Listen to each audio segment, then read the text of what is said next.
In today's video, good evening all. I want to show us how to do our stripe. Right here you have your tape and then the pin material, your chalk and your scissors, of course. Now you bring any image, be it a rectangle or a square. Now this will give you as a formula to do this. Now the size I have is 6.5 by 9 or 9.5 thereabout. It mustn't be this, it can be a square or a rectangle. Whatever you bring, you can use it to draft or pattern this. Now you pick one edge of the stripe, no matter the stripe you have. Now you check the front and the back. Now all the markings must be done from the front piece for effective or easy identification. Now you bring up your image, be it a rectangle or a square. Then you have to first of all know that these stripes will go either in this direction from one edge across the edge, that's the trick, or the next direction one edge to that edge. So in this case we are going to work with the two directions for us to get the connections we might desire at the end of this video. So look at how I'm gonna do it. Now you pick up the first line. Now you make sure that the stripes are positioned in this direction, then place it at the point where the slanting nature will give you an exact effect you want. Then how is the best way to do it? Make sure that the number of stripes cutting across the first line you have marked is equal to the number of stripes at the bottom. How do I mean? You can count the pin stripes from one edge. I have at the point pin stripe of 11. That's point 11, right? So you mark a chalk at that point 11. Then you go at the bottom, you start counting 1 2 3 4 5 6 7 8 9 10 11. You mark at 11. Now the number 11 pin, the number 11 pin stripe must cut across the edge of whatever image you have.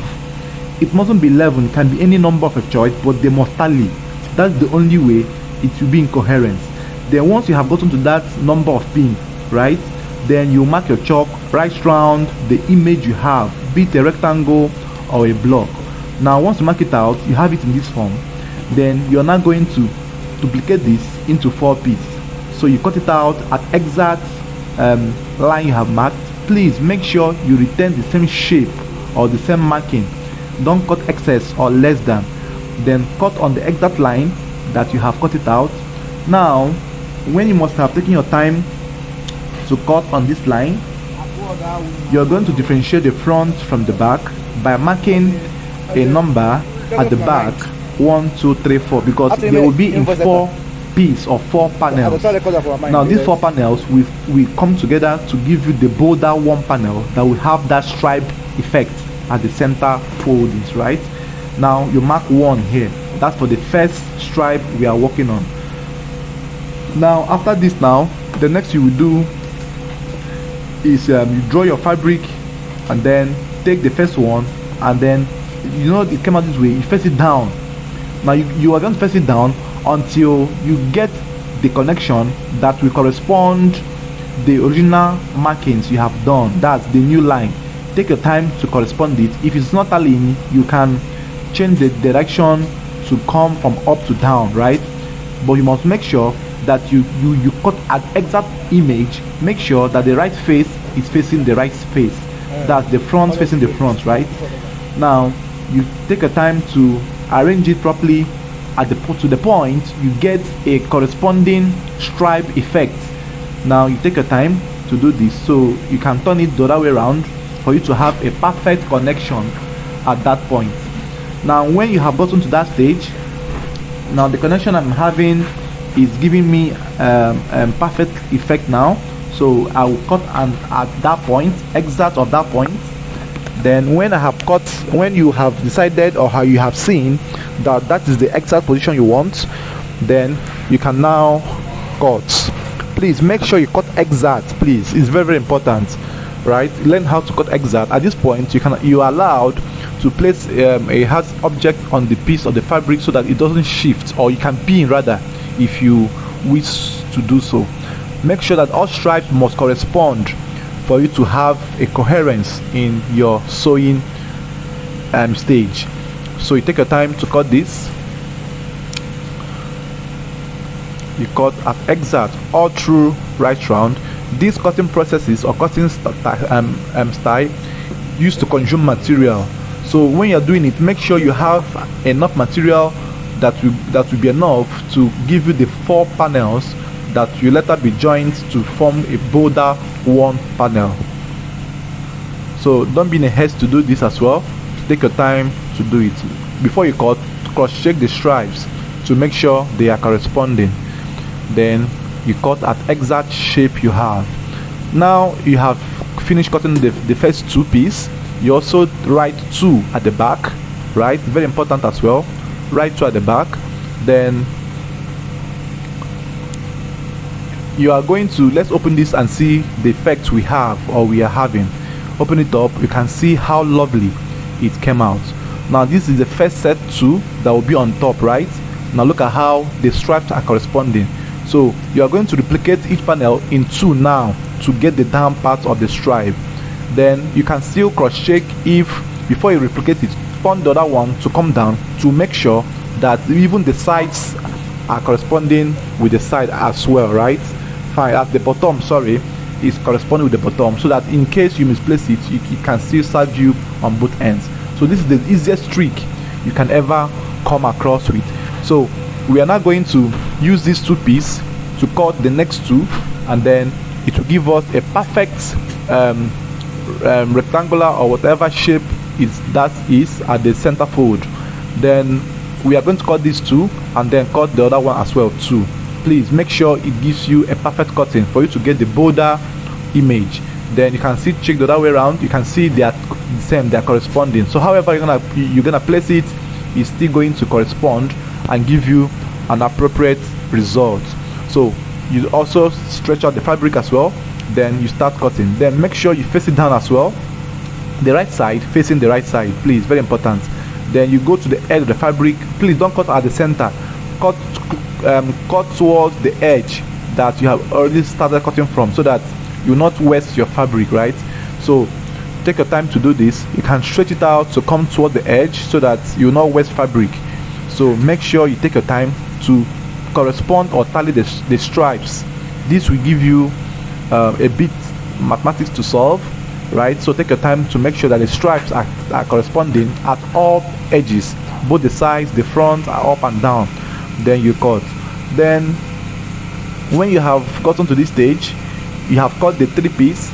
Now you are still going to cut the last piece of it all. Then make sure that everything you are doing must be even. At the edge there, you trim it. Don't allow one edge to be bigger or wider, because it will alter the connection of the pin. So take your time to do this, right? So you can take your time. I can see I'm trimming off the edges, then to make sure that I don't have one to be a bit wider and the other one to be smaller. So all these things I'm saying are the things you must take note of while you achieve your stripe, right? So let's trim the edge to make sure it's corresponding.